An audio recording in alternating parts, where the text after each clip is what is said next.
Hey everyone, so I just wanted to make this quick video. I was asked a question by Charles Williams 1 on where I got my seats and how do you put them in and blah blah blah. So for this truck it's actually extremely tricky, but I'm just going to try and quickly run through this for you guys. So I love these seats, they're amazing quality, they're going to last me forever, and they just look super badass. So these were in my review video, but here they are again. So yeah, I know the door panel's still off over there. And then in the back, I got the same seats except the reversed colors.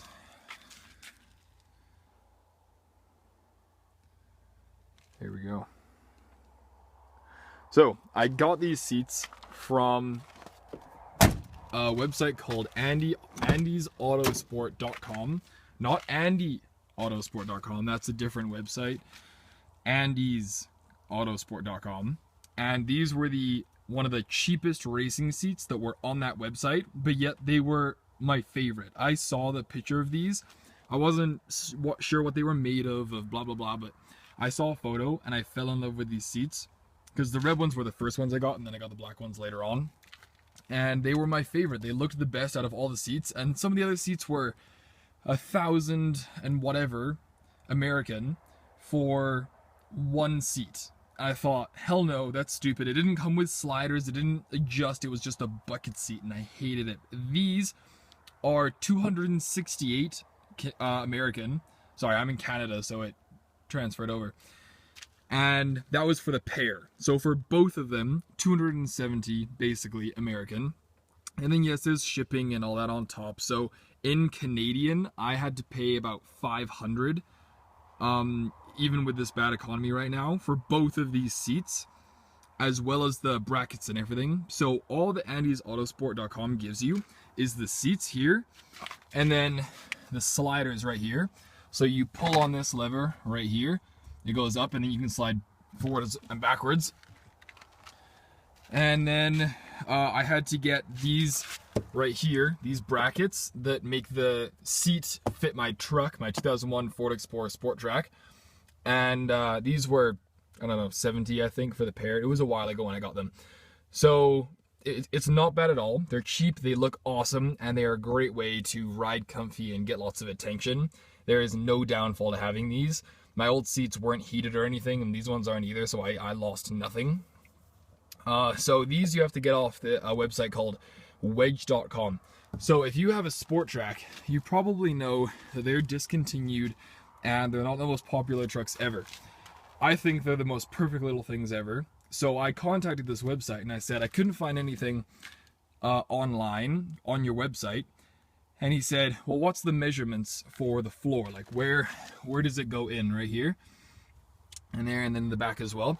And I gave him the measurements, and it's the same one for a Ford Ranger around the time. So you're not going to be able to find one for a Sport Trac.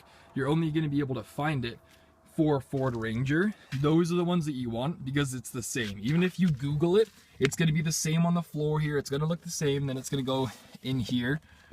Okay, so it's the same as a Ford Ranger from the same time because it was the similar size, had the same cab and all that crap. So then all you do is this gets shipped in and this gets shipped in the same box, but you have to build it, you have to put it together. And there's instructions, and it's just the easiest thing in the entire world. It took me half an hour per seat, and it's so worth it.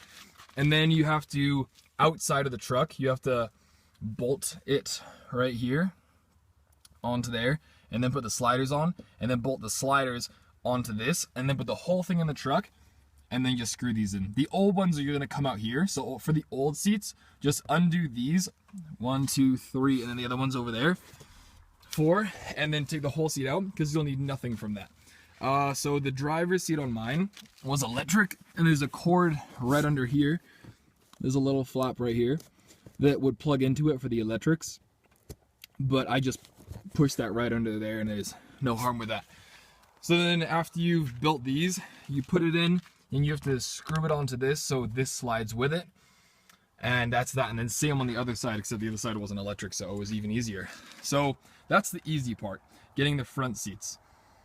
If you follow what I told you it'll be a piece of cake and you'll have it shipped in and built and everything within 2 weeks. That's no time at all for something this awesome, and they're so comfy.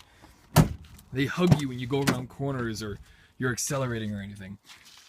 Thanks for watching part 1, everyone. Basically, that was just all about how to install the front seats and how easy it is and just where to get all the information. Carl Williams 1 got me to do this, and I was going to do it in the future, and I just didn't really ever get around to it, so I'm glad he asked me to do this. Part 2 is something he didn't ask me to do, and it's going to be all about how to do the back seats, because those are just unbelievably tricky, and I'll be posting part 2 quite soon here. So part 2 is about how to make your own brackets for the rear seats, as you have to take out the bench, and it's all very complicated. So find part 2, and that'll show you how to do that if you feel like you're up to it. It's quite the challenge. And now here's my normal closing part. Thanks for watching, everyone. Best of luck trying this out. For my original review video of my truck, click on the left door. For more how-to videos, click on the right door, which will take you straight to my channel. Any and all questions are encouraged in the comments below. Like and subscribe for frequent updates on my newest mods.